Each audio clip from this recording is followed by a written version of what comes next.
Boa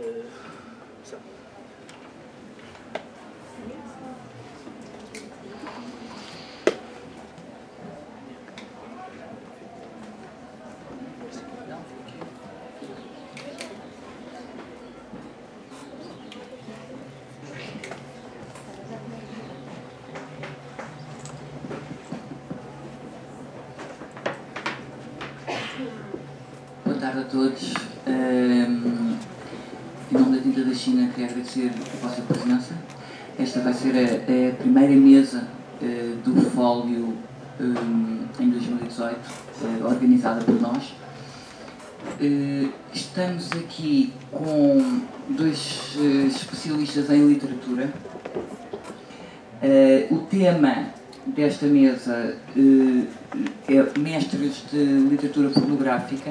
A Tinta da China já publicou algumas coisas, nomeadamente com o professor António Ventura, que é um historiador da Faculdade de Letras, que dirigiu connosco uma coleção de livros clandestinos do século XVIII, século XIX, como o Pauzinho do Matrimónio, que foram publicados clandestinamente com ilustrações, por exemplo, do Rafael Bordal Pinheiro, não assinadas, mas, aliás, nunca soube quem é que escreveu estes textos deste almanaque. Publicámos o Guerra Junqueiro, também escreveu pornografia com a Torre de Babel ou a Porra do Soriano. Na altura também não assinou e acho que andou durante muito tempo, ou assinou, já não me lembro bem se ele assinou, e depois mais tarde andou muito tempo à procura desta edição que foi clandestina para que não tivesse o nome dele, não é? Porque fez isto na juventude. O Cândido Figueiredo, que o dicionarista, também escreveu um manual para educação e recreio de pessoas casadoras, chama-se Entre Lençóis e é uma delícia. Retrata, é uma iniciação à sexualidade de uma forma muito divertida e muito pueril. Publicamos o Pipi. Os sermões do Pipi é um exercício. O Pipi fez muito sucesso aqui em Portugal há uns 20 anos, talvez. Nós fizemos a reedição do seu diário com alguns... mexemos alguma coisa, tirámos alguns textos, essencialmente. Mas na altura vendeu 40 mil em Portugal, foi assim um grande sucesso, era um blog, na altura dos blogs. Nunca se soube quem era o Pipi. O Pedro Mexia foi uma das pessoas indicadas. Mas o Pipi nunca se soube quem escreveu estes textos. Depois que o Pipi decidiu voltar aqui há uns 4 ou 5 anos, escrevendo uns sermões, fazendo umas paráfrases da Bíblia também. Não era da Bíblia, era do Padre António Vieira.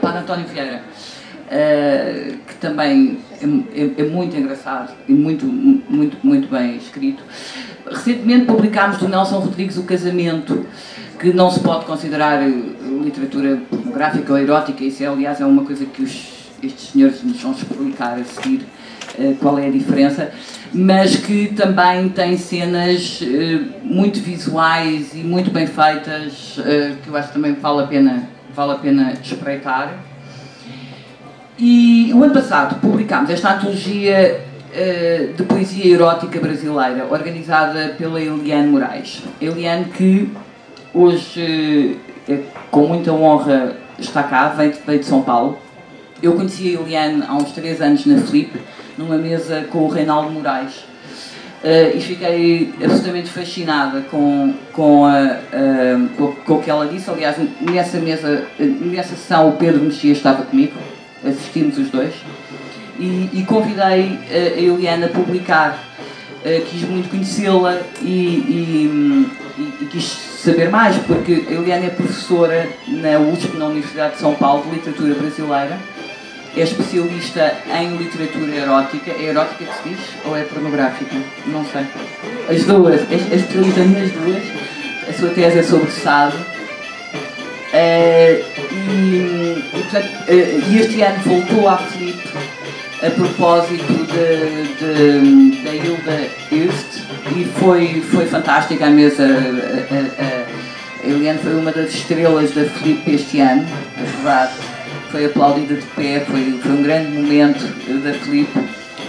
E portanto é assim com um grande orgulho que a publico em Portugal, que a tenho aqui, e que eu acho que vai ser mesmo muito interessante poderem ouvir o que ela tem para nos ensinar.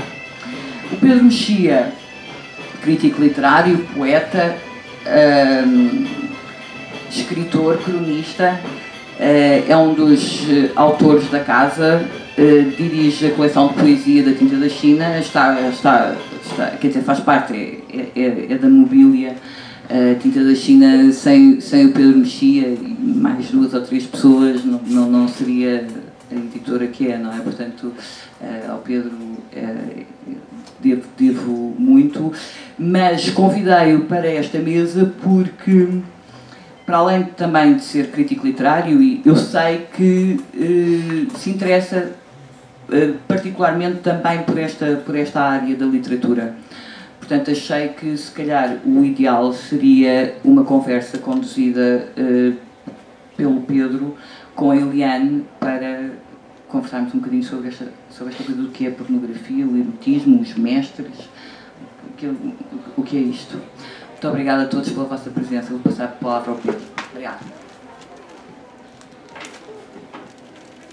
Boa tarde a todos, muito obrigado.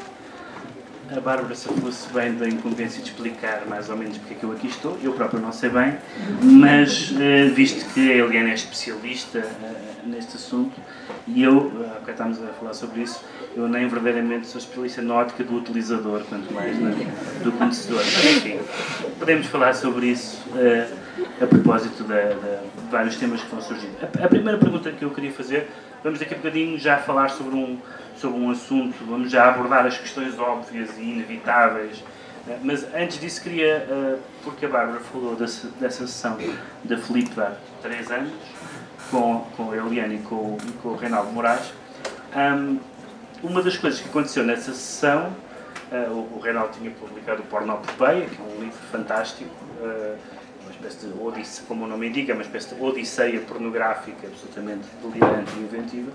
E uma das coisas que aconteceu, não só nas leituras, como no vosso diálogo, é o que acontece sempre, o que provavelmente acontecerá algumas vezes ao longo desta sessão, que é as pessoas rirem-se. Ou seja, parece que o riso, digamos que a pornografia é escrita e é feita para provocar algumas reações, e algumas reações físicas inclusive, mas a reação física que provoca quase sempre é o riso. Ou seja, se calhar é mais fácil uma pessoa rir-se com a pornografia do que excitar-se com a pornografia, pelo menos com a pornografia escrita. E a minha pergunta é essa: porquê que ainda essencialmente nos rimos antes de nos chocarmos ou de nos excitarmos, ou seja do que for? Porquê que a primeira reação é invariavelmente o riso? Bom, boa tarde a todos, alegria imensa de estar aqui. Obrigada, Bárbara. Prazer estar com o Pedro. Já está me colocando questões difíceis, né? Eu acho que o erotismo é uma dimensão fundante da nossa humanidade. Quer dizer, se há uma dessas dimensões da qual a gente não escapa, é o erotismo. Não escapa, ninguém escapa. Quem pratica muito, quem não pratica, esses não escapam mesmo. Se você pratica sozinho, a 2, em grupo, enfim, é uma dimensão que está na nossa origem. E o erotismo, portanto, eu acho que suscita muito medo, muita curiosidade. Eu acho que o riso, por vezes, é um riso até de desconforto e de medo. O que eu faço com isso? Eu vou rir. Então, eu acho que esse riso, ele não é só o riso de não é um riso que a gente tem de uma piada e tal, mas é efetivamente uma forma de resistência. E eu quero acreditar que a gente ri também porque há algo de bom no erotismo, não é algo que nos faz rir. Eu adorei quando você disse agora, né? Quer dizer, que não, antes de tudo a gente ri. Eu acho que também se chora, não é? Com o erotismo. Eu acho que o erotismo tem um lado violento, não é? Ele é aproveitado também, né? Ele se junta com a violência, mas eu acredito que esse riso seja um riso assim, polissêmico. Eu, para testar aqui esta tese, que é uma tese facilmente demonstrável, esta do riso, vou talvez começar, e isso também vai permitir depois falar aqui de uma questão importante, e tem a ver com o riso, tem a ver com a pornografia, mas tem também a ver com o riso, que é a lógica do exagero, e o exagero provoca o riso. E vou ler, há várias antologias, nós estamos hoje aqui reunidos por causa desta antologia que saiu na Tinta da China, que saiu no Brasil e que saiu depois na Tinta da China, mas há várias também antologias célebres portuguesas, talvez a mais conhecida seja a da Natália Correia, mas vou ler alguns excertos ao longo desta sessão, e a Eliane também vai ler da antologia dela. Vou ler 2 ou 3 excertos para ilustrar alguns pontos, para mostrar do que é que estamos a falar, e às vezes com autores mais ou menos óbvios. No cânon português o autor mais óbvio é o Bocage, evidentemente, e outros autores nada óbvios, alguns muito pouco conhecidos, mas que mostram o que é que está em causa em termos dos interditos, do exagero, e também de um ponto que me interessa particularmente, e vamos falar dele também, que é a inventividade verbal e vocabulário. Eu vou começar por ler um excerto de um poema longo, que é uma espécie de epopeia, de um poeta que eu nunca tinha ouvido falar, que se chama Caetano José da Silva Sotomayor, do século XVIII, e que é um diálogo de uma figura eclesiástica com o seu próprio pênis. Ele está a falar com o seu próprio pênis, este padre, que aparentemente é um pênis desmedido, e que depois lhe responde no fim. Eu vou ler um bocadinho para terem a noção do tipo de linguagem, do tipo de exagero e desta constante do exagero. Se nós pensarmos em alguns dos escritores que fizeram escândalo, por exemplo, no século XX, hoje em dia eles são difíceis de ler não por serem escandalosos, mas por serem exagerados. Eu, por exemplo, não consigo ler o Henry Miller, porque ele é tão autocelebratório da sua masculinidade que aquilo é simplesmente cómico para mim como leitor.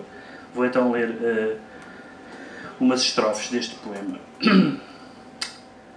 Maior grossura que a de 9 trancas foi erguendo a carnal atividade, padrão de nervo que se arrima às ancas no estrondoso pespego de Alvalade. As coxas lhe serviam de armas brancas e, declarando guerra à honestidade, a guelra encrespa e a cerviz entona a disforme serpente caralhona. Mas vendo-lhe Martinho, que é a personagem, o impulso ardente, está quieta, lhe diz, ó porra infame, vem aturar-te, só pode a força quente, vaso de carne não, tacho de arame. Qual será a mulher viripotente que a menor parte do tesão te mame, se lhe encaixas entrando de buléu uma trave arvorada em mastarel? Bem sei que foste cavalar montante, que jogado às mãos ambas no pespego, rompias pela carne palpitante, tornando em fosso da culatra o rego, e que às pernas da moça mais galante, abertas em postura de capa grego, lhe arrimas porque a triste não desgoste, de semente um tunel, de nervo um poste, sem nunca te chegar fastio ou tédio, do carnal movimento pegajoso, sempre andavas roliço, gordo e nédio, na enchente morna do licor ranhoso. Estás da mesma sorte sem remédio, da banana carne hidrópico goloso, sem que fartes o gênio de milhafre, antropófaga és, ó porra cafre. E depois fala o membro. O membro, que até ali esteve escutando, inclinou a cabeça de uma ilharga, como o burro na estrada que, cansado, estendido na areia, arroja a carga. Ia-se pouco a pouco espreguiçando, como quem prova coisa que lhe amarga, mas de golpe caiu, dando um marzapo de Martinho nos queixos um sopapo. Bom, o que é fascinante neste poema é, evidentemente, a inventividade para dizer meia dúzia de coisas, para designar meia dúzia de... Aliás, tem sido sempre muito notado como todas as línguas têm uma proliferação enorme de palavras para designar os órgãos sexuais, por exemplo.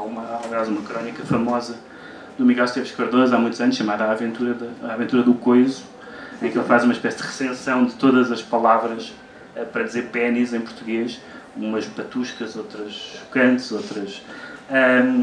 E ao lermos este poema hoje, mais do que lido no tempo em que, por exemplo, se podia discutir a questão de ser um padre ou não ser um padre, isso para nós não tem hoje qualquer relevância, nós lemos hoje este poema como uma espécie de construção literária virtuosa, mais do que como um poema chocante. Concorda com isto? Sim. Sim, porque eu acho que esse é um poema que ele estabelece uma distância. Então ele tem um léxico erótico que é distante. Então ele seria chocante se ele fosse um léxico um pouco mais atualizado. Eu posso ler só para dizer, só para a gente pensar aqui junto.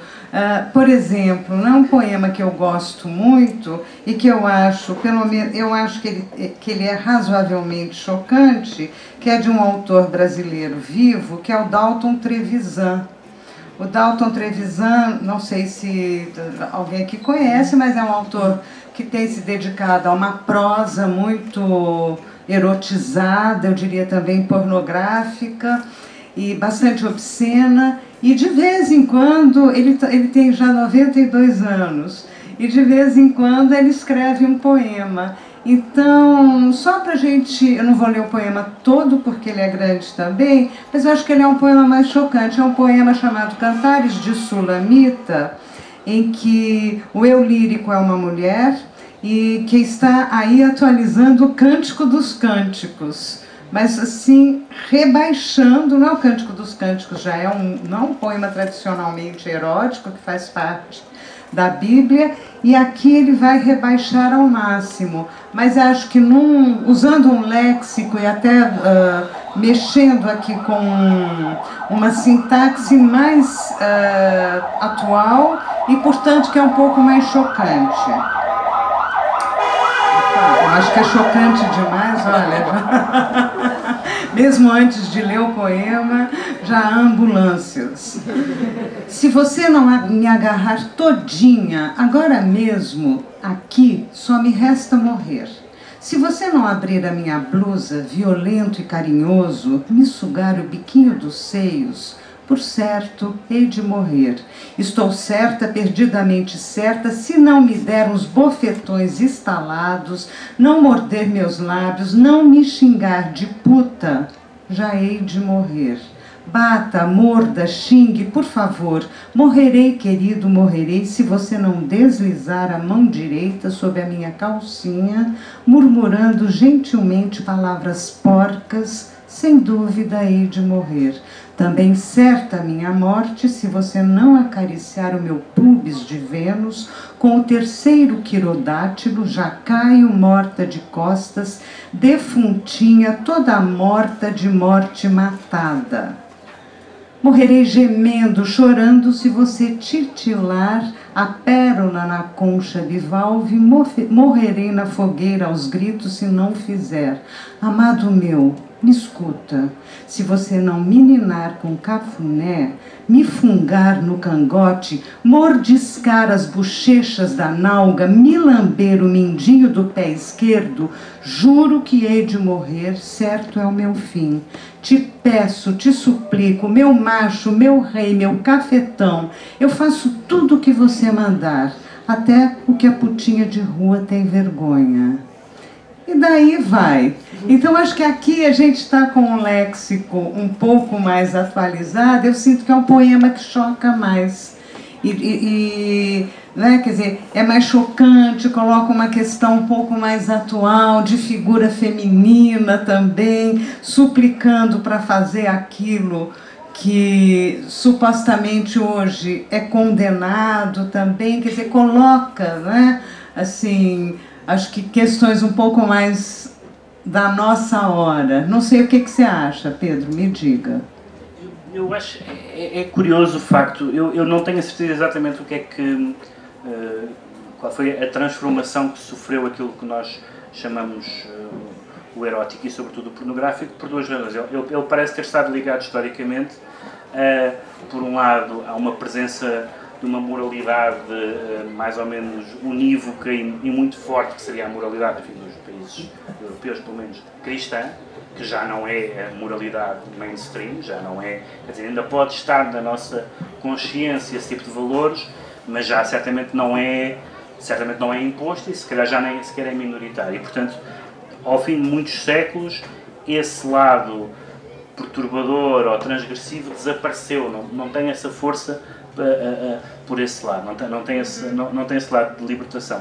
Ao mesmo tempo, e é muito engraçado, porque este livro e sei que no caso, nomeadamente, da literatura brasileira não é o mesmo, e da portuguesa também não é, mas nesta antologia que é organizada pelo José Martins Garcia, ele a certa altura diz que é uma afirmação, enfim, que faz sentido nesta antologia, não sei se é uma afirmação que faz sentido em geral, ele diz: a pornografia é um género masculino, diz ele. E esta antologia só tem homens, de facto. E o que ele quer dizer é que, apesar de tudo, existe, e aliás há um velho debate de várias correntes feministas contra a pornografia, a dizer que a pornografia prolonga um certo imaginário de sujeição, falocentrismo, essas coisas todas. Ou seja, há uma discussão muito veemente, nomeadamente nos Estados Unidos, estamos a falar sobretudo da pornografia do cinema, mas que é. Ou seja, por um lado, o que era transgressivo deixou de ter a mesma força, em algum sentido. E, por outro lado, ele começou a ser criticado, a pornografia começou a ser criticada por vozes, chamemos-lhe progressistas, ou seja, sugerindo que justamente a pornografia não é progressista e libertadora, como nós achávamos, como se julgou. Ou seja, se nós pensarmos que algumas das pessoas mais identificadas com o erótico e com o pornográfico eram pessoas com uma vertente doutrinária muito forte. O Sade é o caso mais típico, em que às vezes é quase difícil distinguir o que é teórico ou político e o que é sexual, não é? Há uma mistura muito grande e isso, que era evidente, deixou de ser evidente. Hoje em dia é até um bocadinho contra-intuitivo dizer, não digo o Sade é um continente um bocadinho à parte, mas em algumas dessas, ou seja, certamente hoje seria muito difícil alguém considerar o Henry Miller um autor progressista. Mais facilmente é considerado alguém que está no baú das velharias, dos homens misóginos, etc., do que alguém que há não tantas décadas quanto isso foi assim uma pequena bomba na literatura americana e na literatura europeia. E, portanto, esses dados não terão mudado de forma, esses dados sociológicos, ideológicos, religiosos, etc., não terão mudado tanto que a maneira como nós relacionamos com a pornografia é realmente outra coisa e não é concebível. Ou seja, é muito engraçado ler aqui as notas biográficas, por exemplo, nesta antologia portuguesa, porque praticamente todas dizem a certa altura: este poema foi proibido, este poema andou clandestinamente, este poema foi censurado. E uma grande dimensão da aura que isto tinha era ser proibido, era ser censurado. Hoje em dia, sobretudo com a pornografia visual, a pornografia é a coisa mais acessível, num certo sentido, mais interdiante do mundo. Não é, deixou de ser um objeto proibido, há uma espécie de... Até há quem fale disso, do tédio pornográfico, não é? Que já está visto, já é conhecido. E em que medida é que isso não era uma pedra basilar do que nós chamávamos de pornografia? Em que medida é que uma coisa que, em vez de ser proibida, censurada, perseguida, é uma coisa que está à distância de um clique de um zapping televisivo, ou coisa do género? Eu só quero te lembrar que eu acabei de ler aqui em Portugal, no Museu Serralves, o diretor artístico acabou de pedir demissão porque está fazendo uma exposição ali de fotos, não é, do Mapplethorpe, mas há também um fotógrafo muito interessante brasileiro que é o Alair Gomes, e que a exposição foi objeto de uma certa proibição. Então, eu relativizo um pouco, Pedro, a ideia de que eu acho que ainda há forças trabalhando no sentido de censura. Né? Elas trabalham de outro jeito, mas a matéria sexual ainda ela é censurável. É que a censura hoje opera de uma forma diferente. E uma das formas da censura operar hoje, que a gente tem que ter um pouco de coragem de dizer, é o politicamente correto. O politicamente correto também é uma forma de censura. Então, você está lembrando um pouco certas correntes feministas que combateram muito a pornografia, e a gente tem sempre que lembrar de que pornografia a gente está falando, mas ainda pegando no genérico, e o combate, muitas vezes, seja a literatura pornográfica, a imagens, a fotografia, diz respeito a uma suposição do que seria o erotismo correto. E isso eu acho assim, absolutamente detestável, é pensar que existe um erotismo correto. Né? Então, olha, é assim que se faz. Né? E eu acho que a literatura, seja aquela literatura mais exagerada, mais risível, seja um erotismo mais elegíaco, enfim, a literatura que vai tomar o sexo como matéria, ela está sempre a nos lembrar que não existe essa erótica correta. Aliás, que a erótica é um produto da imaginação.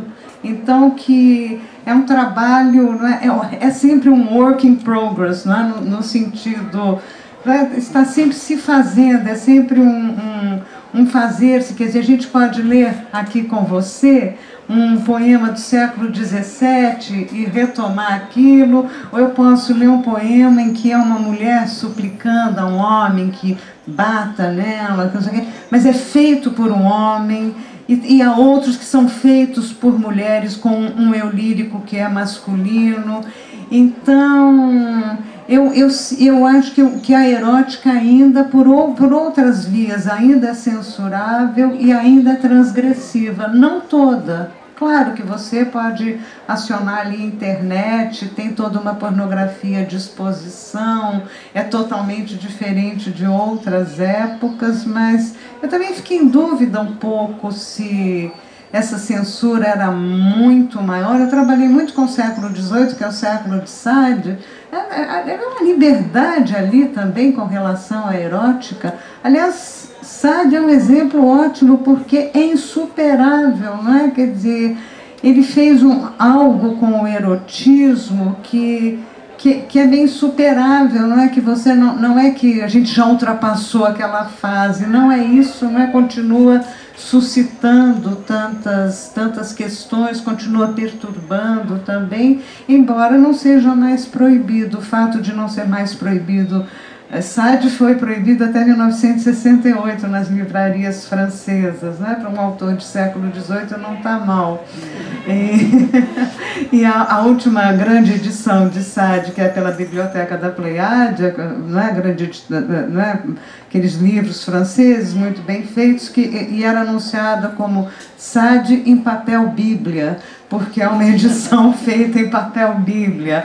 Mas, mesmo assim, a leitura ainda é uma leitura chocante. Não é?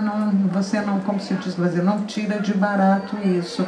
Então, eu acho que a gente talvez está precisando cartografar um pouco como é que esta censura sobre o sexo está funcionando. Porque essa coisa do Serralves, eu falei, puxa, eu estou indo para Fólio para falar disso com Pedro e tal, e de repente ali do lado, no Porto, né, estão censurando fotos. É incrível isso. Mas até se pode dizer que, de certa forma, embora seja uma questão não seja essa a questão que estamos aqui a tratar, é uma questão relacionada com essa. Há também até uma atitude que eu acho ainda mais problemática do que essa, que é as obras que estão a ser criticadas, esquecidas ou postas de lado, ou que podem vir a ser, por causa da vida civil ou da vida privada dos artistas. E então temos as pessoas que dizem, por exemplo, outro dia li uma notícia a dizer que cada vez menos nas escolas de cinema americanas se mostra filmes do Woody Allen, porque já há pessoas que acham que o Woody Allen, e ao menos pode dizer do Polanski, não é? Enfim, quem ler uma biografia do Chaplin também não dá o Chaplin. E quem ler uma biografia do Picasso começa a tirar quadros do Picasso. E portanto começam só a ficar as pessoas que foram absolutamente impecáveis na sua vida. E isso acaba por ser uma espécie de resultado final que nós não estávamos à espera. Ou seja, não estava no programa que estes artistas... Bem, o Woody Allen nem sequer é um exemplo disso, mas o Polanski é muito exemplo disso. É alguém que vem de uma vida absolutamente terrível, família no Holocausto e tudo mais, que chega a Londres nos anos 60 e que digamos que vive os anos 60 no seu esplendor e na sua catástrofe, etc. E portanto parece corporizar um movimento de libertação, e isso está muito nos filmes. E depois, a partir do momento em que há também a morte da mulher dele, do Charles Manson, evidentemente, mas em que há o caso da rapariga, da rapariga menor com quem ele tem sexo, ele fica sob suspeita, ele fica sob... Os filmes são lidos ou vistos à luz desse acontecimento, e digamos que se nós pensarmos como existe, aliás, pressuposto em alguns destes autores, sobretudo esses, digamos, do tempo do iluminismo, etc., eles parecem supor que há um caminho, enfim, de libertação progressiva. E, na verdade, talvez não se esperasse uns retrocessos que não estavam previstos. Uns retrocessos, como a Helena estava a dizer, de uma moralização que vem de um âmbito diferente. Já não é a moralização dos puritanos, já não é a moralização da Igreja, que também se mantém, naturalmente, mas temos aquelas coisas ainda mais absurdas do que essa. Também temos a moralidade dos algoritmos, não é? Falámos disso ontem, na origem do mundo do Courbet, tirada do Facebook, não é? Porque é um sexo feminino exposto. E, portanto, digamos que há aqui um paradoxo. Eu gostava de fazer esta pergunta porque, tendo estudado o SAD é um caso muito, muito engraçado, porque há aquela coisa que se costuma dizer da pornografia do filme, que é que há poucos diálogos, ou os diálogos passam-se para a frente. Mas no SAD há muita conversa, muita conversa, muita teoria sobre o mal, sobre a virtude, sobre a república, sobre tudo. Mas há uma espécie de não vou dizer otimismo, é um bocado forte dizer que o SAD é otimista, mas há pelo menos uma espécie de crença num certo progresso, que talvez não seja aquilo que nós estejamos a viver neste momento. Só voltando um pouco ao Polanski, que eu acho que é um caso muito interessante também, que você já pincelou super bem, mas é interessante porque quando o Polanski é realmente perseguido e expulso dos Estados Unidos, por acaso é um momento em que uma parte muito expressiva do movimento feminista tinha se aliado muito fortemente com a direita americana, né? Essa que está no poder, né? Então, direita essa que queria expulsar os estrangeiros também, entendeu? Então, é interessante como é que se costurou ali, né, uma série de interesses que, quer dizer, que aparecia nessa tal correção, né, erótica, né, nisso de expulsar. Realmente eu também não chamaria SAD de otimista, mas eu acho que em Sade você tem assim um otimismo da imaginação, se quiser, não é? Quer dizer, é pensar realmente, não é? Quer dizer, como diz o poeta francês, o escritor Robert Desnos, ele diz: Sade foi o primeiro a efetivamente considerar a vida erótica como o princípio da vida sensível. Eu acho isso genial. E por quê? Porque a vida erótica ela é esse sem cessar da imaginação. Então, se há um otimismo, é esse, não é? Esta máquina imaginativa que não cessa em momento nenhum. Não é? O Sade escreve um livro que é famoso, que eu acho que muita gente conhece aqui, que é os 120 Dias de Sodoma, no qual ele promete ali descrever 600 paixões sexuais. As simples, as complexas, as criminosas e as assassinas. E ele promete, ele vai ali no livro uma a uma. Olha, esse livro tem um negócio extraordinário que pouca gente percebe. Ele vai ali 1, 2, 3, 150, 300, 500. E quando ele chega na de número 599, como aquilo era um rascunho que ele fez na prisão, ele se pergunta assim: onde está a última? Mas eu tenho certeza que eu tinha concebido. E o livro é oferecido para a gente assim. Então é uma espécie assim, de livro que lança o desejo ao infinito. E esta última, que ele não botou ali, ou porque ele não quis, ou porque não encontrou mesmo, ela deixa esse lugar aberto no qual a gente é obrigado a se colocar. Né? Quem vai continuar somos nós. Então, uma espécie assim de 1001 noites. Não é aquela história das 1001 noites, que aliás é um texto também muito erotizado, que o Jorge Luiz Borges diz que se fossem as 1000 noites, aquilo era um compêndio fechado. Quando diz 1001, já chama 2, 3, 4, 5, então já chama a seguinte.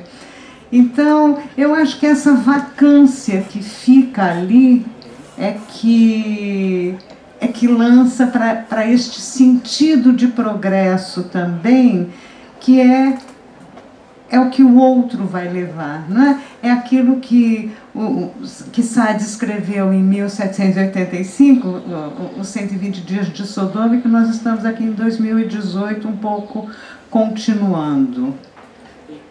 Como utilizou essa expressão muito interessante, do otimismo da imaginação, que influência é que o Sade teve? Porque uma das coisas incríveis que aconteceu com ele, não é assim, penso eu, um autor tão lido quanto isso. É um autor que as pessoas eventualmente leem, mas não é.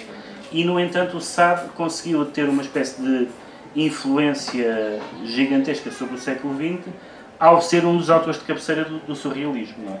E o surrealismo influenciou a imaginação literária e visual do século XX como poucas correntes. E eles eram sadianos de estrita observância. Não é? E, portanto, é muito interessante que, por um lado, temos um autor que é um autor muito conhecido, mas não seja de nome e lido, certamente, mas um autor de um certo nicho, não é? Até porque quem vai ler o Sade achando que é apenas, são apenas descrições sexuais, tem que depois apanhar com o catecismo que ele também tem, mas ao mesmo tempo, por ser uma figura tão influente no Breton e nessa gente toda,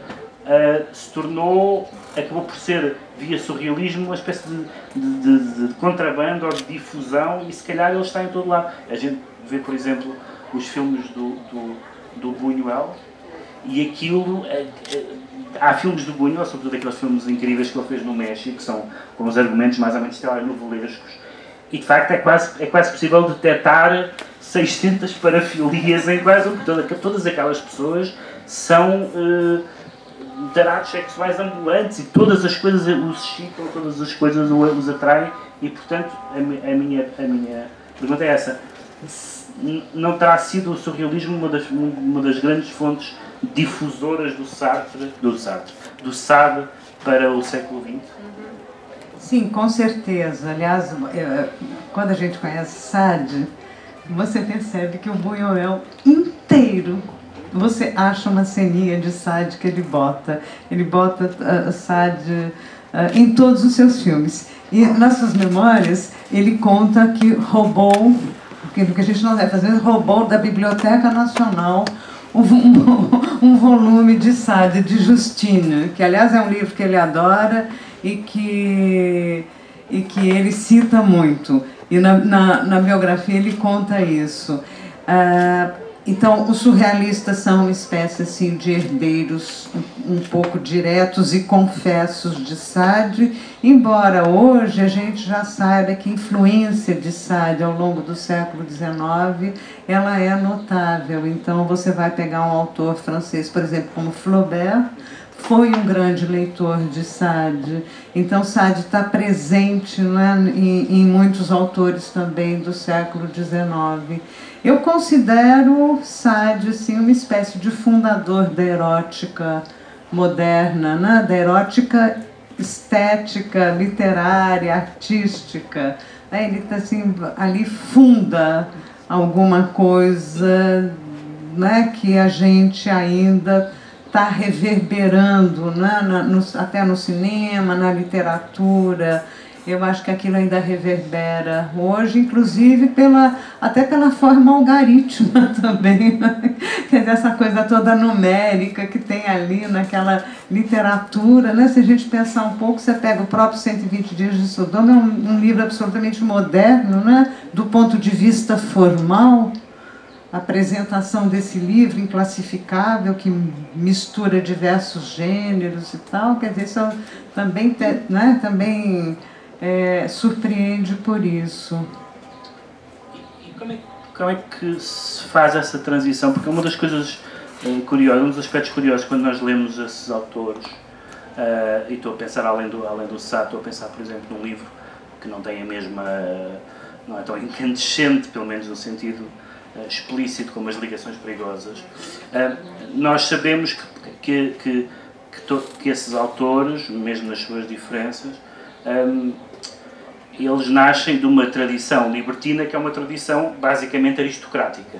A tradição libertina é um entretenimento de aristocratas, de certa forma. Ora bem, a minha pergunta é como é que se passa disso para uma espécie de sexualidade democrática ou pornografia democrática, se pode usar esta expressão, do século XX, onde evidentemente já não há essas categorias estanques das classes sociais, já não estamos a falar embora nós possamos dizer, por exemplo, que os surrealistas se calhar se viam como uma espécie de aristocratas da vanguarda, etc. Mas eu estou a pensar agora não nos produtores, mas nos receptores, né? Quem lê, quem vê, é toda a gente, já não é uma coisa que só há nas bibliotecas do Marquês de Tal ou na sala reservada.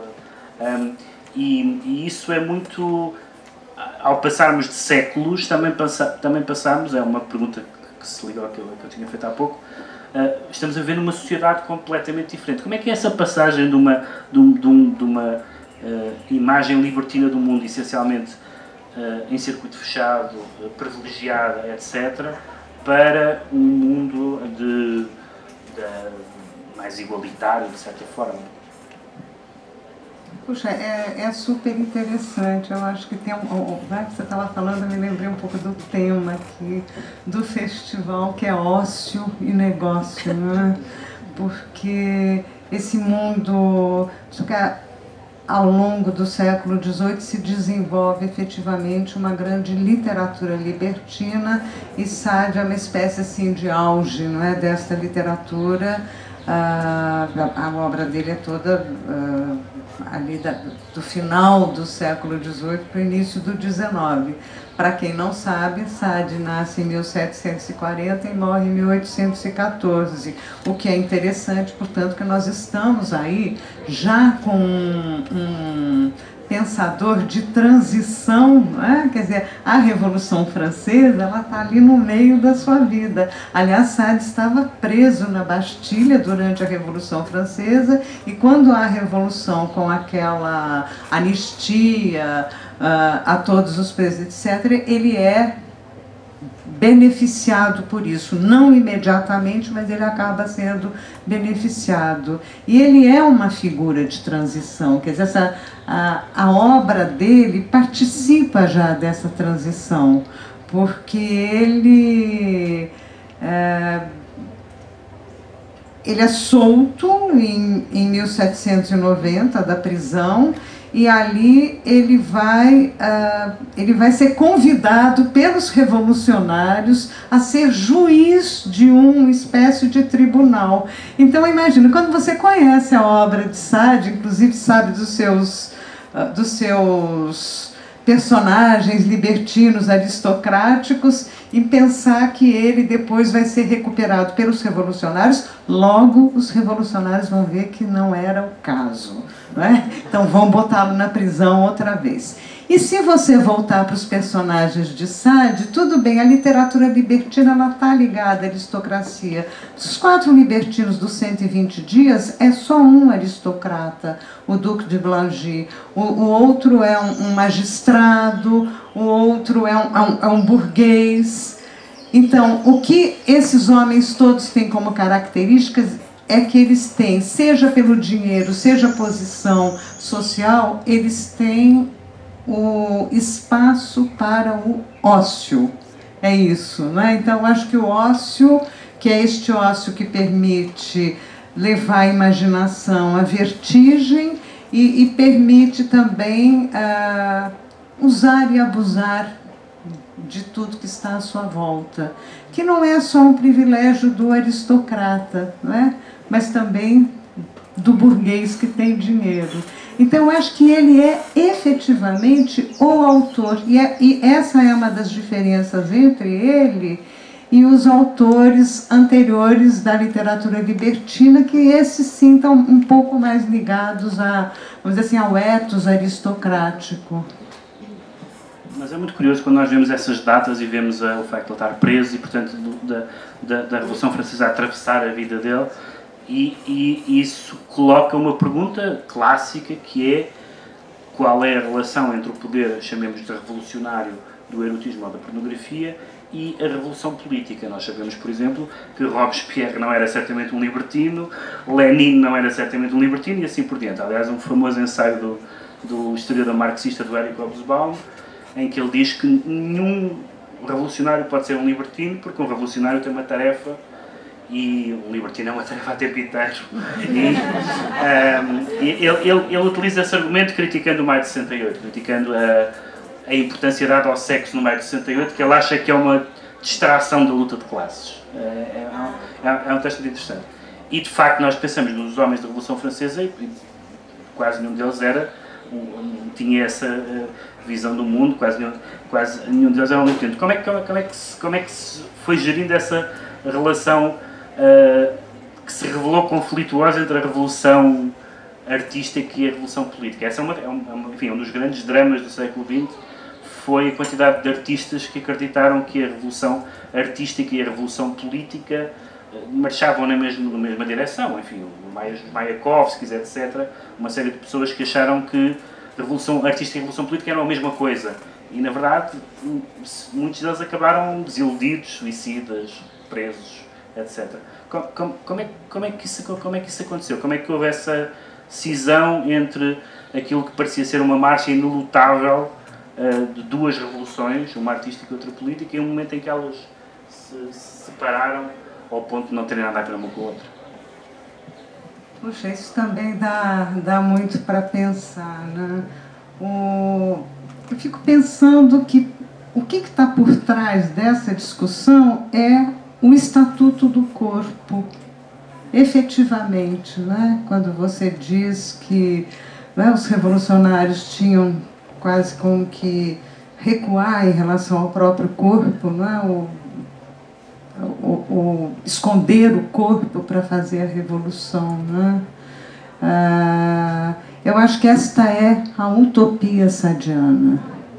Franceses, mais um esforço se quereis ser republicanos, o famoso panfleto que está dentro de um livro genial de Sade, que é a Filosofia na Alcova, que também o título é muito importante, porque não é a filosofia da alcova, é a filosofia na alcova, e daí isso que o Pedro diz, que tem muita falação ali em Sade, não é? Porque se fala muito, se discute muito a filosofia, porque se trata o tempo todo de corromper o corpo com a cabeça, de corromper a cabeça com o corpo. Então, essa é a utopia sadiana por excelência, não é a troco de nada, né? Voltando ao que eu disse há minutos atrás, que Sade só vai ser liberado nas livrarias francesas quando? Em maio de 68.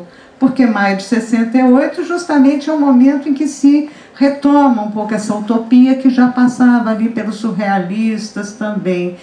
E acho que, enfim, da conversa toda que nós estamos falando até hoje em dia, o politicamente correto e tudo isso, é qual é o estatuto do corpo numa determinada sociedade, ou qual é o estatuto do corpo na nossa contemporaneidade, que a gente acha que porque não tem talvez uma religião tão mais forte ou isso e aquilo, que o corpo está tendo assim maior liberdade, e colocar um pouco em xeque isso. Está, né? O que estamos fazendo dos nossos corpos, ou o que estão fazendo dos nossos corpos.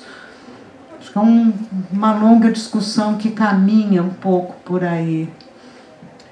Eu gostaria de fazer agora 2 ou 3 perguntas sobre a literatura brasileira. E uma das...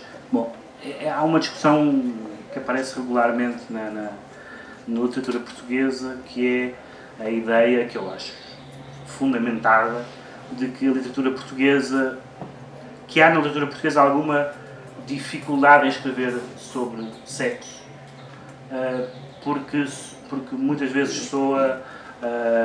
desnecessariamente poético ou eufemístico e francamente não. E ao mesmo tempo há a presunção inversa de que para os brasileiros é como respirar. E no entanto, era isso que eu queria perguntar. Temos alguns casos curiosos. Temos um caso, por exemplo, talvez um dos mais flagrantes nesse aspecto, que é um dos grandes, não o maior poeta brasileiro do século XX, o Carlos Drummond de Andrade, que publica, de quem é publicado postumamente um livro de poemas bastante explícito chamado O Amor Natural, mas a palavra é postumamente. E a minha pergunta é, porquê que o Carlos Drummond de Andrade, que era o Carlos Drummond de Andrade, que imagem é que ele tinha, que receio é que ele tinha, que só após a morte dele é que esses poemas apareceram? O que é que ele achou que isso ia implicar no estatuto que ele tinha, na visão que os seus leitores tinham dele, publicar aqueles poemas em vida? Eu acho que o Carlos Drummond de Andrade não queria ser considerado um Polanski, entendeu? Quer dizer, na verdade, eu acho que ele tinha muito medo disso. E ele, um pouquinho antes de morrer, numa das suas últimas entrevistas que alguém toca no livro, né? Eu não sei se todo mundo sabe, mas então é esse livro do Carlos Drummond de Andrade, que é o nosso grande poeta, né? E ele deixou um livro pornográfico prontinho e realmente nunca publicou em vida. E ele tinha realmente um medo muito grande de ser considerado. Ele era um homem muito sexualizado, inclusive. Eu acho que a sexualidade e o erotismo está na sua obra toda. É o mesmo caso de Hilda Hilst, não é? Que é uma autora vista ali com a obra pornográfica, mas aquilo está na sua obra toda. No Drummond isso é muito presente, o erotismo é muito presente na sua poesia toda, mas, digamos, de uma forma encoberta, alusiva. E então, num livro onde ele mobiliza realmente um léxico obsceno, né, onde ele vai tocar nas palavras técnicas, se a gente quiser falar junto com o Laclos, isso vai ser publicado postumamente. Eu acho que o Drummond tinha muito medo de ser considerado aquilo que no Brasil a gente chama de um velho safado. Ele já era né, quer dizer, um poeta de uma estatura notável dentro do país e até fora, E ele recuou, eu acho que ele tinha medo mesmo de entrar, diferentemente da Hilda Hilst, que bancou sua obra absolutamente pornográfica, sendo já uma senhora, porque ela vai escrever isso aos 60 anos de idade. No caso do Drummond, ele, inclusive, quer dizer, tinha contingências um pouco pessoais, porque aí tem questões biográficas mesmo, ele teve um amante durante muito tempo, tinha um negócio ainda ali com a esposa, enfim, eu acho que ele ficou com medo mesmo disso. E um outro caso, que é um caso curioso, que num certo sentido nos parece um bocadinho inacessível, embora não haja nenhuma razão para o ser, que é o caso do Ruben Fonseca. O Ruben Fonseca tem uma abordagem, ficcionista neste caso, tem uma abordagem muito diferente do que seria a abordagem de um poeta, que é uma abordagem, digamos, muito direta. Ele nomeia as coisas diretamente, aí não há eufemismos, não poetiza, não arranja imagens duvidosas para designar as coisas, ele viu-las diretamente, às vezes em cenas muito, de uma grande brutalidade nas relações pessoais, certamente sem nenhum otimismo sobre a natureza humana. Como é que no Brasil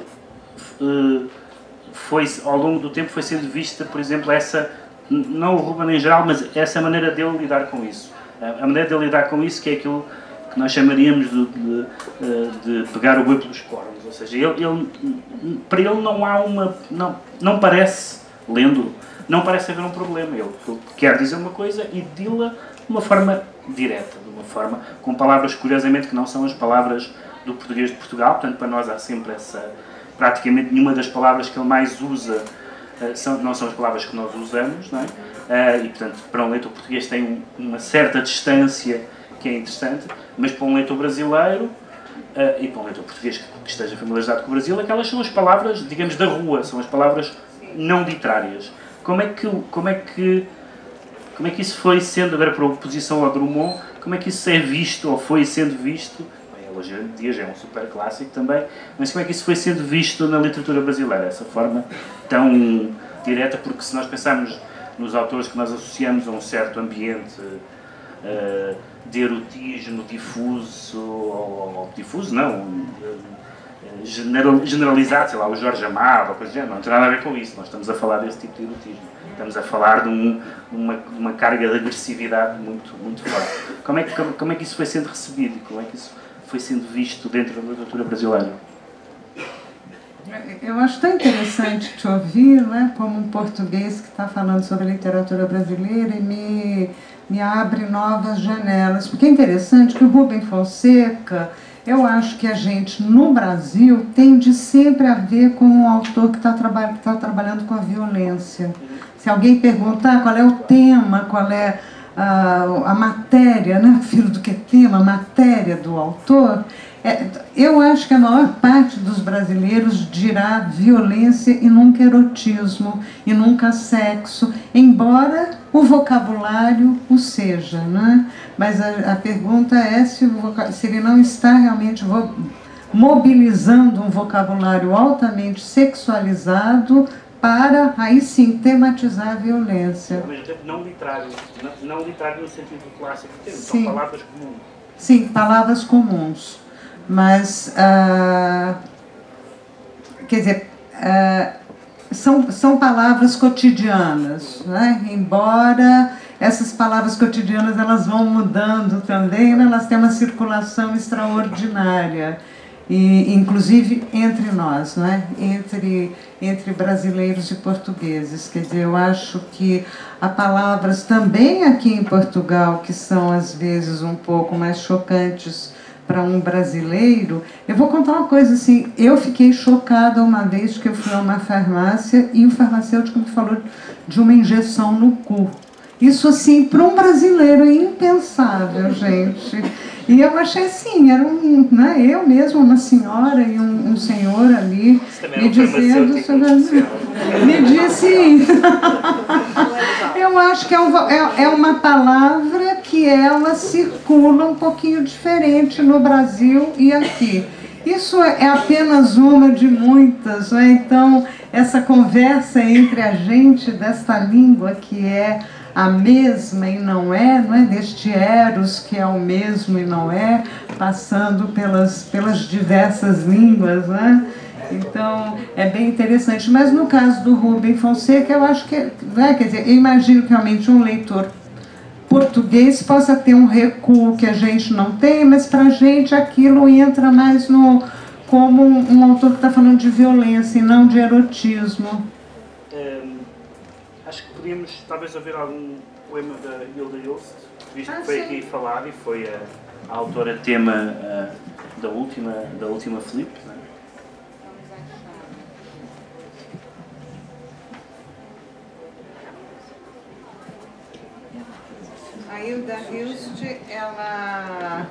A Hilda Hilst, ela é uma autora mais pornográfica na sua prosa do que na sua poesia. Embora a sua poesia trabalhe com um certo erotismo místico, que é bem interessante. Acho que ela está até um pouquinho antes aqui. Vamos achar. Está aqui.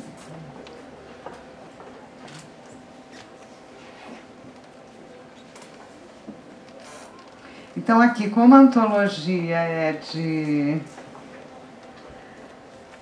uma antologia de poemas, a gente pode pegar um pouco essa tonalidade de uma erótica mais mística e menos obscena. Mas é um poema que eu adoro, que eu vou ler aqui, que ela está num livro chamado Do Desejo, e que diz o seguinte: porque há desejo em mim, é tudo cintilância. Antes, o cotidiano era um pensar a alturas, buscando aquele outro decantado, surdo à minha humana ladradura. Visgo e suor, pois nunca se faziam. Hoje, de carne e osso, laborioso, lascivo, toma-me-s o corpo. E que descanso me dás depois das lidas. Sonhei penhascos quando havia o jardim aqui do lado. Pensei subidas onde não havia rastros. Extasiada, fodo contigo, ao invés de ganir diante do nada. Eu queria fazer uma última pergunta, lendo um poema, visto que depois temos uns minutos para conversar com as pessoas, para termos perguntas, que é o facto de, quando se fala de literatura erótica, ou sobretudo de literatura pornográfica, estamos nitidamente a pensar, mesmo que não queiramos, num nicho, numa área específica, que não se confunde com o resto da literatura. E, no entanto, um dos aspectos interessantes, se pensarmos na história, por exemplo, da poesia do Ocidente, é que vemos que os mesmos poetas, às vezes literalmente os mesmos poetas que escreviam aqueles poemas trovadorescos, as cantigas de amigo, etc., mais sublimadas, também escreviam poemas eróticos. E às vezes é quase difícil para nós pensar que o mesmo sujeito tem aquela concepção de amor idealizada de um poema e aquela concepção de sexo, também por uma certa capacidade de cindir as duas coisas, claro. Mas essa é uma questão. E também, noutras vezes, parece, eu vou ler um poema que acho que ilustra isso, muitas vezes há também poemas, para falar agora sobretudo de poesia, eróticos ou pornográficos, que são apenas variações mais explícitas, com uma determinada linguagem, de temas nobres da poesia. Vou ler, por exemplo, um soneto. Tinha que ver o Bocage alguns nesta sessão. Vou ler um soneto do Bocage, que é um poema sobre um dos temas, e sim, um dos temas nobres da poesia, que é o Carpe Diem, que é o tema de aproveitar o tempo antes que ele passe. E o poema do Bocage é o soneto 17. Dizem que o rei cruel do Averno imundo tem entre as pernas caralhás lanceta, para meter do cu na aberta greta a quem não foder bem cá neste mundo. Tremei, humanos, deste mal profundo, Deixai essas lições, sabida peta, foda-se a salvo como a sapunheta, este o prazer da vida mais jucundo. Se pois guardar devemos castidade, para que nos deu Deus porras leiteiras, senão para foder com liberdade. Fodam-se pois casadas e solteiras, e seja isto já que é curta a idade, e as horas do prazer voam ligeiras. Este poema podia estar nas antologias ao lado do Horácio e de todos os poetas, até os poetas metafísicos ingleses, etc., que cantaram este tema de aproveitem o momento antes que ele passe, não é? E, portanto, a minha última pergunta, tendo conhecido bem, além dos textos que estão aqui, então serão mais evidentemente mais os que leu e que não estão aqui, depois de ter conhecido tão bem este manancial, no caso da literatura brasileira, a ideia com que ficou é que este tipo de literatura é uma gaveta, é uma prateleira particular, ou não tem tanta diferença do resto, ou é apenas uma parte de um todo que não se distingue, como nós às vezes gostamos de pensar que se distingue completamente, é uma secção diferente numa sala, para falar em Serralves, numa sala fechada, numa sala com um aviso à porta, ou não, ou é tudo, ou há um contínuo literário em que evidentemente existem diferenças de linguagem, de tudo isso. Eu acho que as duas coisas, na verdade, né? Quer dizer, voltando um pouco do que eu disse no início, como o erotismo é uma dimensão fundante da nossa humanidade, ele está na literatura inteira. Então, nesse sentido, você teria um contínuo, né? E até em autores que estão praticando a erótica literária e outras tantas possibilidades que a literatura dá. Agora, então, você vai achar erotismo em quase todas as obras, né? Então, muitas vezes você tem um livro que tem um capítulo que é mais erótico, uma cena, enfim. Agora, há autores, vários deles a gente citou aqui hoje, que eles se dedicam quase que só a isso também. Quer dizer, o Bocage, não, tem uma obra excepcional, imensa, mas assim, tem uma boa parte da sua obra que é erótica, assim como no caso do Gregório de Matos e tal. Quer dizer, há autores que se particularizaram por este lugar, né? A gente diz no Brasil, tem uma expressão que eu gosto muito, que a gente diz assim, só pensa naquilo. Há autores e aqueles que só pensaram naquilo mesmo, como no caso um Sade, um Bataille, um Luiz Pacheco, há vários portugueses também, e entre nós no Brasil, que fizeram realmente uma obra erótica hoje, não autor contemporâneo, Glauco Matoso, o próprio Reinaldo Moraes, que citamos aqui, quer dizer, são autores que, quando vão escrever, vão estar circulando nessa matéria erótica. Então, eu acho que a gente tem essas duas possibilidades, sempre lembrando que o erotismo não é um gênero, né? Porque o erotismo atravessa todos os gêneros, né? A gente tem os sonetos eróticos, tem romances realistas eróticos, contos simbolistas, enfim, o erotismo perpassa todos os gêneros. Eu gosto de pensar que o erotismo é uma forma de pensar, é uma forma de pensar que repercute no texto. Essa forma de pensar, como você citou esse poema, ela está muito ligada ao carpe diem, quer dizer, nesta valorização do instante. Por quê? Porque coloca imediatamente em pauta o corpo e aquilo que é passageiro por excelência, que é o corpo. E a pornografia, aí, qual é a distinção entre a literatura pornográfica e erótica? Essa é uma distinção complicada. Eu não faço essa distinção, eu acho que percebo que também Pedro não fez, que a gente gostaria de te ouvir a respeito, mas de forma geral eu acho que essa distinção é uma distinção moral. falaste em erotismo É. e SAD. É. E SAD. É. Eu nunca pensaria na palavra erotismo para SAD. Sim. Há aquela famosa definição, que eu não sei de quem é, que diz que a pornografia é o erotismo dos outros. Ou seja, aquilo que os outros gostam, nós achamos que é pornográfico. E se calhar, portanto, é uma coisa muito... Há uma dimensão muito subjetiva que depois é muito objetivizada, sei lá, no cinema. No cinema é relativamente explícito. Em termos de exibição legal, há uma definição do que é pornografia.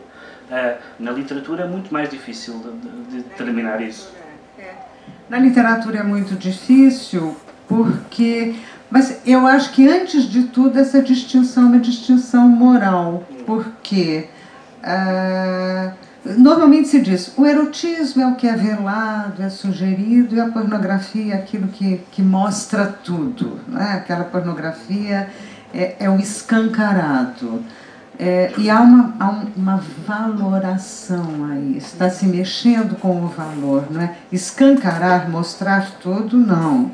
Isto é feio. E o outro é o belo, então se ligaria o erotismo ao belo e a pornografia ao que é feio.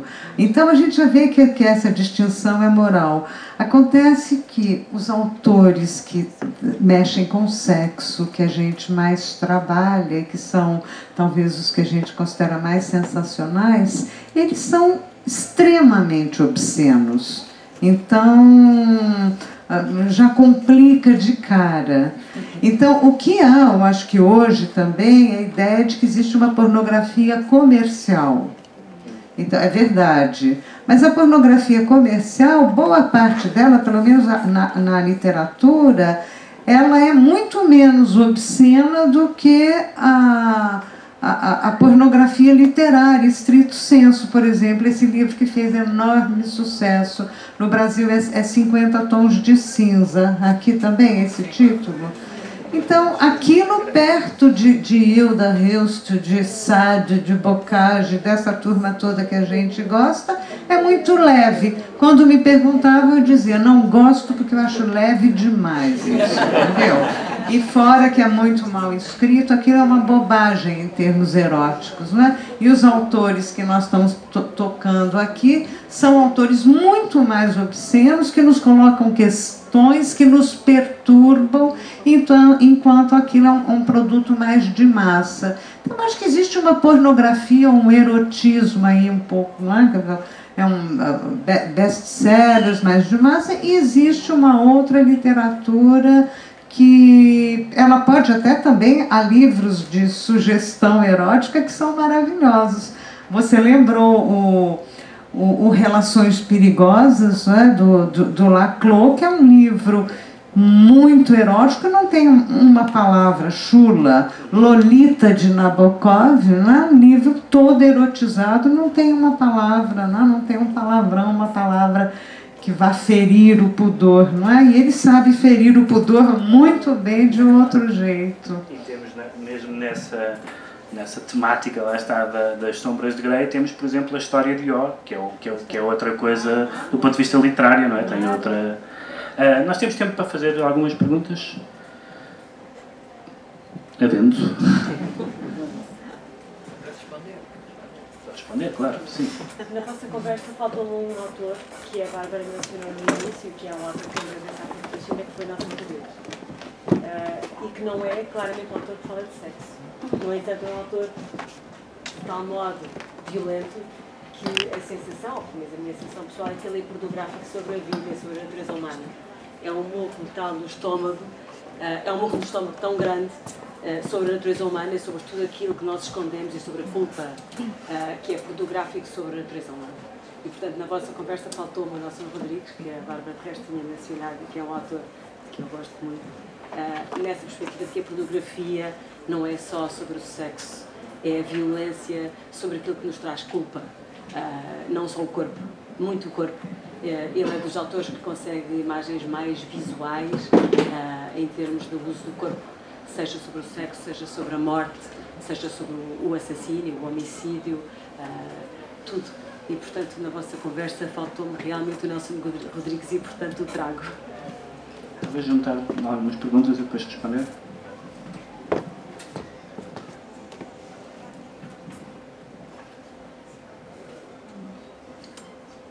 Mais alguém? Eliane, Nelson Rodrigues. Eu também adoro.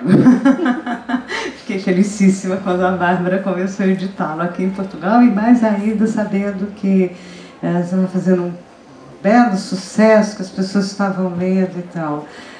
E é um caso muito particular, porque tudo gira em torno do sexo. Né? E da culpa do sexo. E é tudo muito mental. Né? Então, se há um autor que consegue, não é, assim, trazer o tempo todo isso, não é, que se chama Sex in Mind, é o Nelson Rodrigues. É o tempo todo este sexo que está aqui. Né? E o corpo super penalizado. Salvo algumas exceções na sua obra. Então, eu acho que, por exemplo, o casamento, o romance enquadraria perfeitamente nisso, né? Quer dizer, o tempo todo está todo mundo pensando em sexo. O corpo está presente, mas o corpo está presente assim um pouco por aquilo que seria o avesso do prazer. Quer dizer, o corpo está muito presente, mas não é nunca o corpo do prazer erótico. É outra coisa, não é? Então, os personagens se sentem muito mal fisicamente, não é? Quer dizer, tem um corpo que não consegue estar ajustado com aquilo que está na cabeça e tal. É um caso muito particular. Eu considero um autor que está falando de erotismo o tempo todo. E, de repente, você tem, assim, um continho do Nelson Rodrigues. Você já editou também A Vida Como Ela É, né? Como, por exemplo, foi um filme muito famoso no Brasil e que eu venho estudando isso agora. Até você está me pegando no momento que eu estou escrevendo sobre isso, porque estou encarando o Nelson agora. Então, que é o Dama do Lotação. Foi um filme muito famoso há 40 anos atrás, com a Sônia Braga. Um filme extraordinário, em que você tem uma personagem assim totalmente devotada, né, que é uma mulher, né, devotada ao prazer físico, e isso está ali também. Mas vamos dizer assim, o mainstream da literatura dele é isso, né? Como é que o sexo coloniza totalmente a cabeça dos personagens e aquela vertigem, não é, tomando o tempo todo. Eu também acho um autor extraordinário, acho pouco visto sob esse sentido. Ainda, quer dizer, ainda faltam trabalhos que pensar o estatuto do sexo e do corpo em Nelson. Eu gostava só de acrescentar uma coisa sobre isso, porque é muito curioso, sendo óbvio que ele é um obcecado. Aliás, aquele livro dele se chama Flor de Obsessão. Ele é obcecado com várias coisas, mas a obsessão sexual é permanente e é de facto tem uma grande dimensão de coisa mental, não é?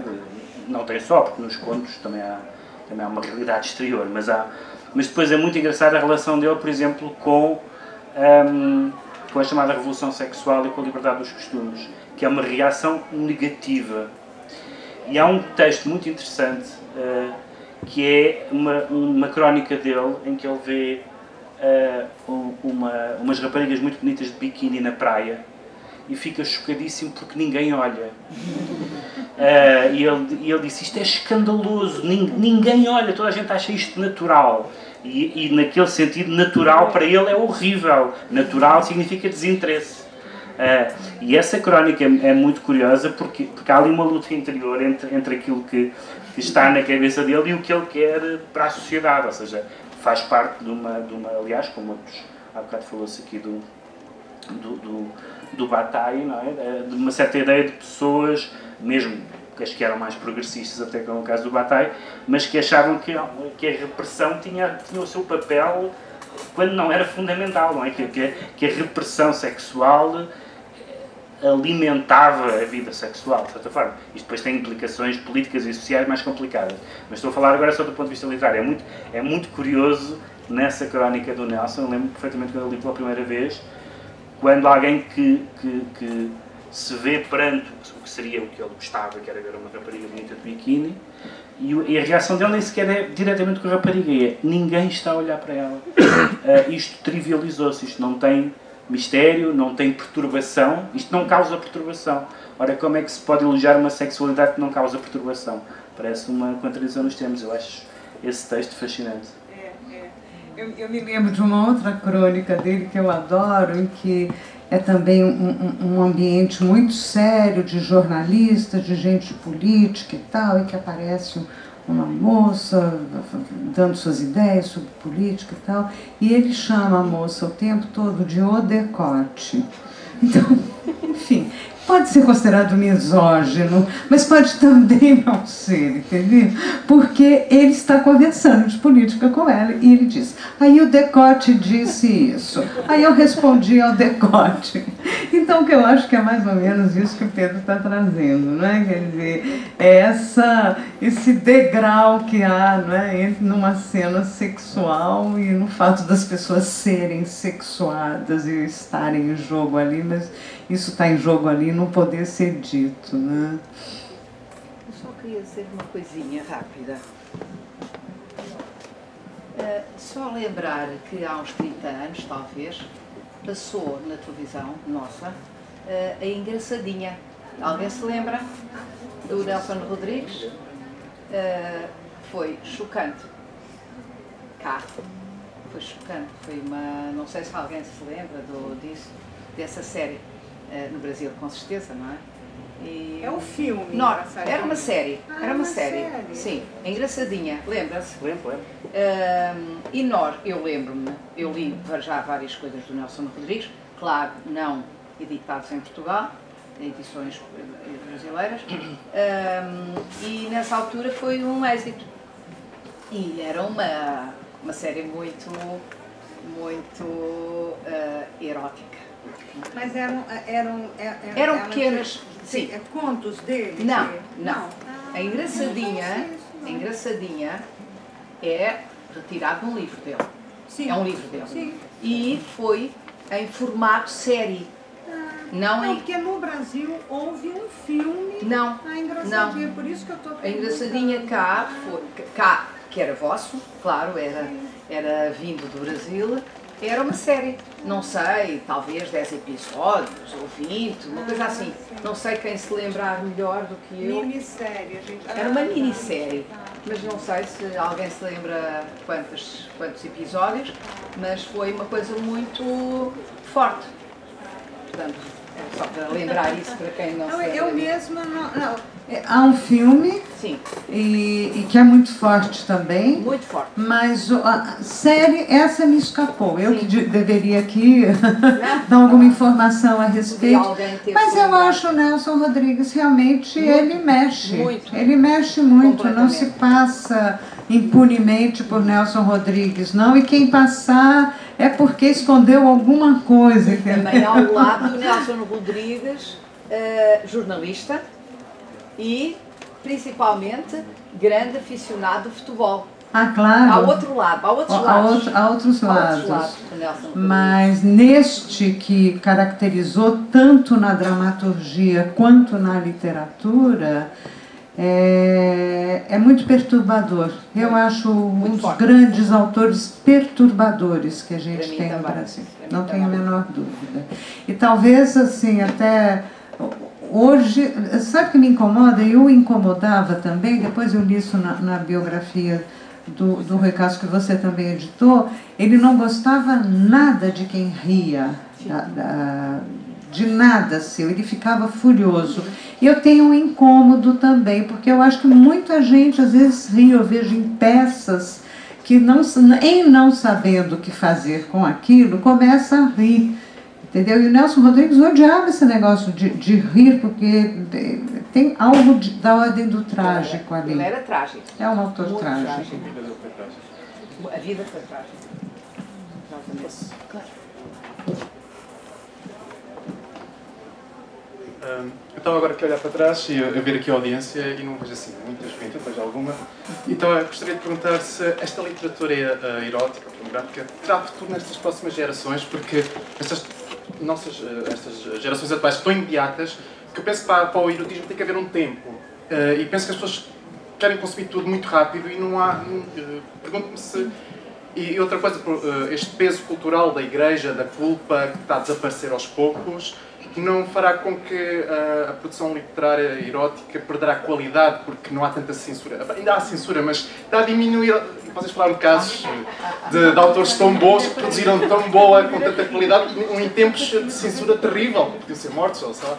E, portanto, eu pergunto se terá futuro a literatura erótica ou fotográfica? Olha, eu convido todos a irmos a uma igreja quando sairmos daqui.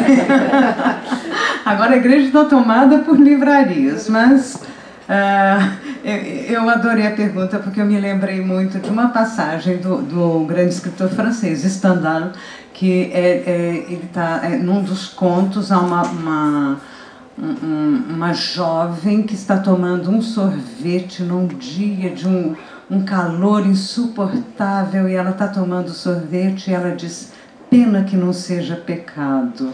Porque é tão bom tomar aquele sorvete, vai ser melhor só se fosse pecado. Então eu acho que é mais ou menos disso que a gente está falando, né? Mas o pecado também dá nas perturbações de Nelson Rodrigues, então é muito bom poder se liberar, né, um pouco. Eu acho que não. Eu acho que... por exemplo, com tudo até que a gente falou um pouco dessa censura feminista e tal, mas eu vejo assim, pelo menos no Brasil, a gente tem hoje um número de autoras mulheres que estão escrevendo poemas e contos muito erotizados que são interessantes, e não só no Brasil isso. Eu acho que talvez o que seja mais difícil para nós é da gente reconhecer isso hoje, né, no momento em que a gente está vivendo. Mas eu não sei se essa é a minha utopia, mas eu acho que o erotismo... eu acho que o erotismo sempre foi, também, num certo sentido, também banalizado, e isso não fez com que se perdesse a força da convocação que o erotismo nos faz. E eu até estou dizendo porque, né, lancei há pouquíssimo tempo aqui, também no Brasil, essa antologia da poesia erótica brasileira, e então você tem um retorno também disso, que é bonito e que é intenso. Então eu não penso de uma forma calamitosa isso, não acho que a gente deve voltar a ser tão casto, tão religioso, ou usar burca, ou seja lá o que for, para poder ter uma melhor literatura erótica. Eu acho que não, que se produz, e a gente é um movimento que está aí. E a banalização do erotismo é imensa, porque a gente vive num mundo muito midiático, mas a banalização de tudo, né? Então, não é só do erotismo, né? A gente vive um momento também, isso também chama-se também democracia, a gente queira ou não, né?